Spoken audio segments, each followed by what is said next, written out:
Hello Scorpio, this is Victoria and I'm here with your May Tarot forecast. As always, we'll be looking at your love life, your career and workspace, and we'll get you guidance on how to best utilize the energies of the month of May. Today we're experiencing a powerful new moon in Taurus, which is in the opposite sign to you. So I'm here on the beach where we can connect with all the four elements, and I'm sure there is a magical message for you here. So at the end I'll post some messages from your personal interest to yourself, so stick around for that.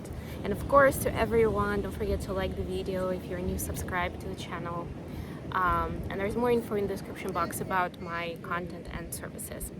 We will begin with a quick oracle message, and today I brought the Moonology deck because we are in the new moon energy. And without any other delays, let's get right to it. This readings of a sun, moon and rising Scorpio. So if you're watching for a sun sign, please check out for your other videos for your other placements. Wow, full moon in Sagittarius. Look at the bigger picture. Sometimes we get too fixated on the details, on what went wrong or what was weird, or what felt out of sorts, and we're missing the bigger picture of what this experience brought to us, the meaning behind it, and where it's taking us, as a result. Sometimes we don't even need to focus on that, right? It's more about, okay, I keep moving, the story keeps unfolding, and that's what matters, not the smaller details, not the specific event or even a specific feeling.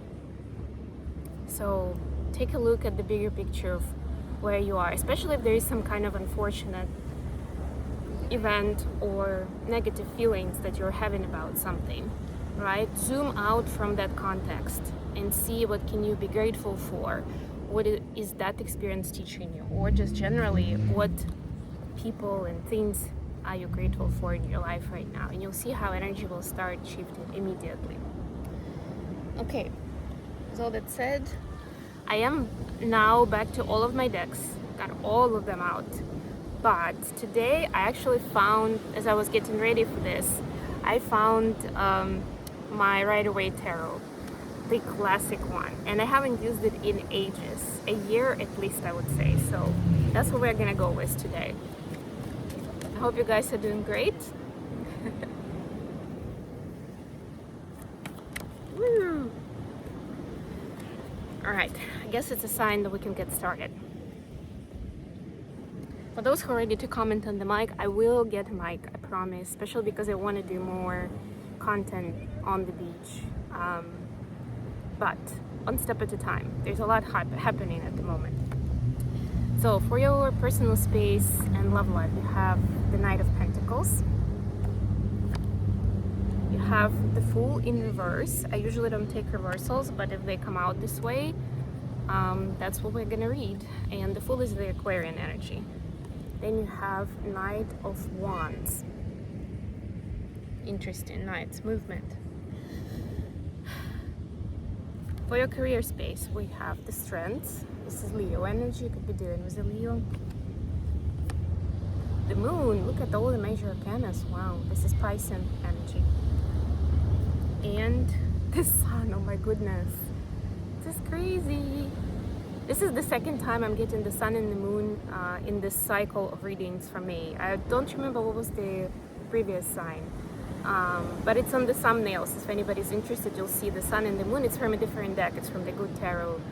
But it's, I don't know, maybe Cancer, maybe Leo, I don't remember. But one of those signs, I think. That's another Leo sign. Wow. Major changes, Scorpio. Major reset for you. And then the advice, the Five of Cups. The Page of Swords. And the Page of Pentacles. Pages, Knights. It's about movement, about taking decisive steps forward. It's not necessarily about getting all the way through right away. We want quick answers and quick results these days. It's not about that.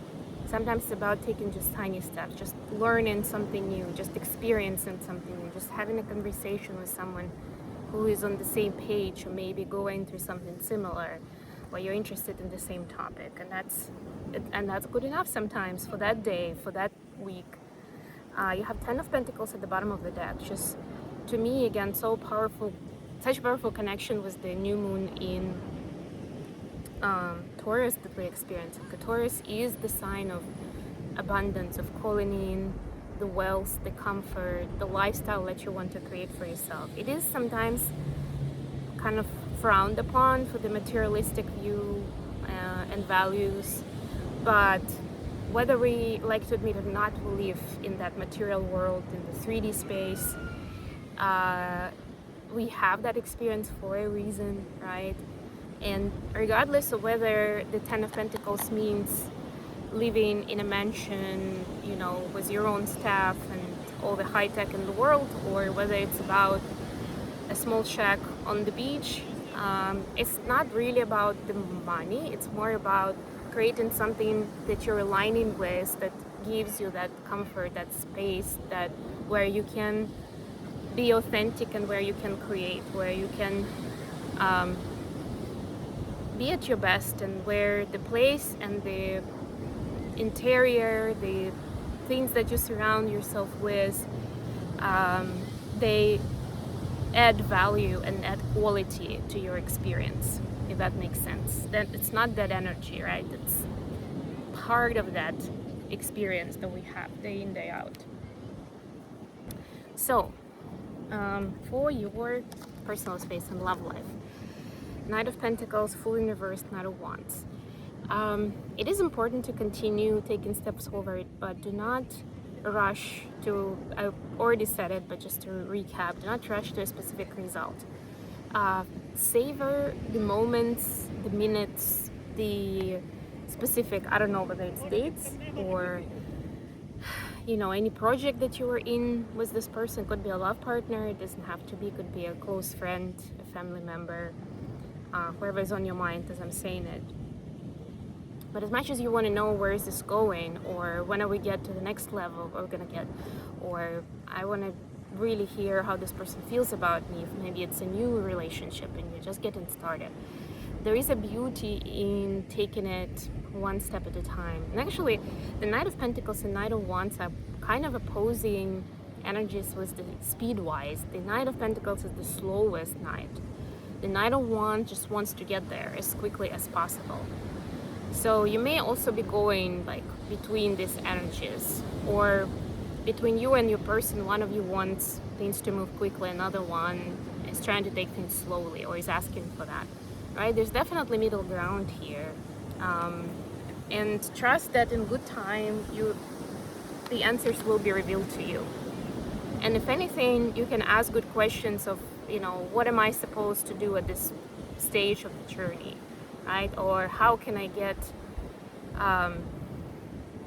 you know, a more fulfilling experience during this time? Like, maybe what am I missing in this, to help you see more of that bigger picture vision. And then for your career space, you have the Strength, the Moon, and the Sun. This is just I need to take a picture of this. I'm sorry. This is grand.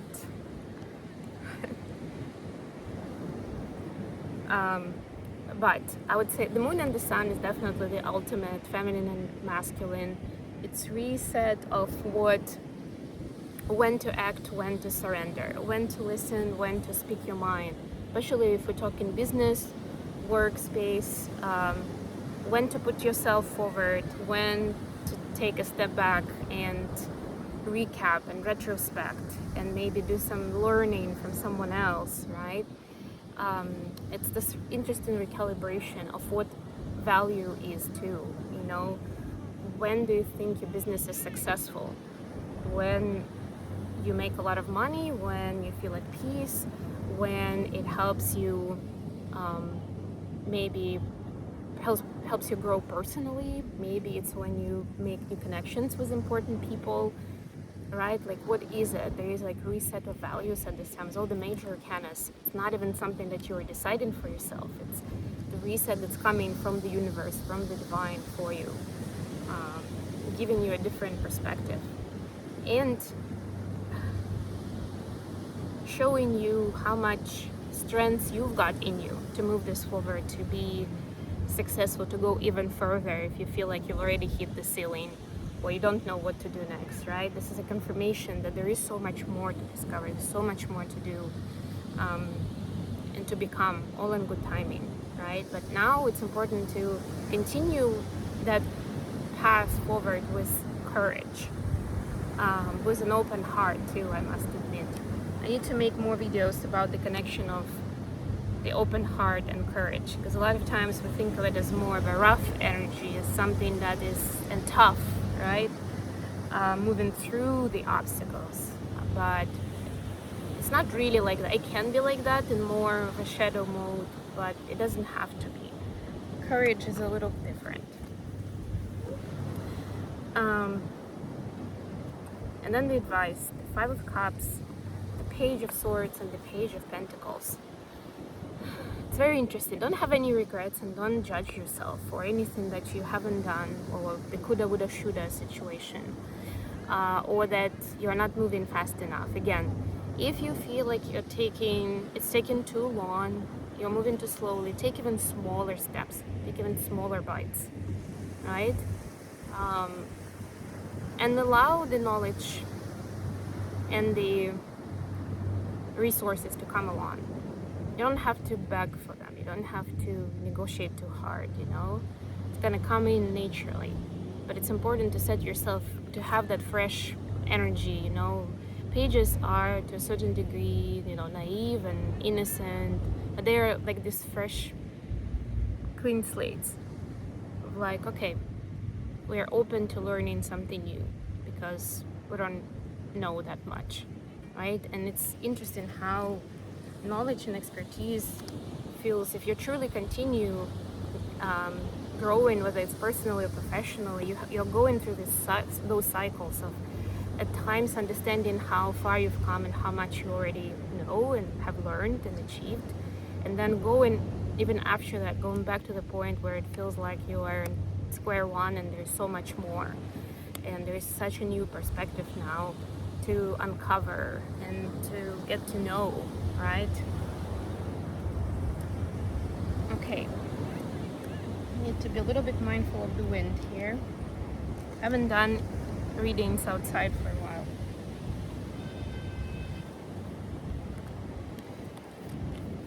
Let's get you some messages from your person of interest, Scorpio.